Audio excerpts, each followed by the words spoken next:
when it comes to influence without authority, one of the things to really focus in on, everybody's tuned into a radio station, WIIFM, what's in it for me.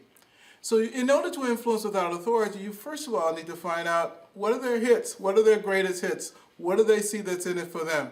And then tailor your conversation and tailor your argument or your conversation in order to meet that. You have a lot more influence than you think you do. After all, who knows more about, chances are, the adverse consequences of this idea other than you? Who knows more about how to get everyone on board other than you?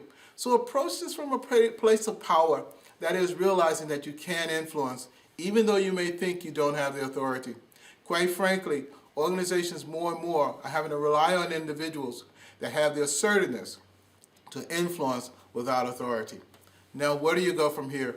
Remember, we talked about in the workshop, you have to size up the situation, size up the players. And when you've done that, size up your approach. You're taking into account their disc-style. You're taking into account their desires. Now, you know what radio station they're listening to. You know what disc-style they are. You got to make that move. As you make that move, consider something that's very critical, and that is the trust bank. What do I mean by the trust bank? As Stephen Covey points out, that emotional bank account is critical. How many deposits do you have in that account? You're getting ready to write that check. Do you have enough deposit to cover it?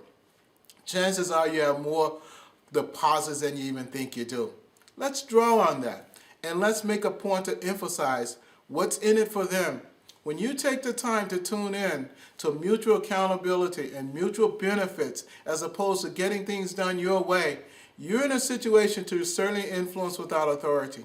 Another thing I'd like to leave you with, if you don't know what are the benefits to them, not only them, but their boss, guess what? It's a missed opportunity. Find out the power players that are involved and what do they see as the mutual benefits. And when you package that conversation accordingly, you now are in a position to influence without having the formal authority.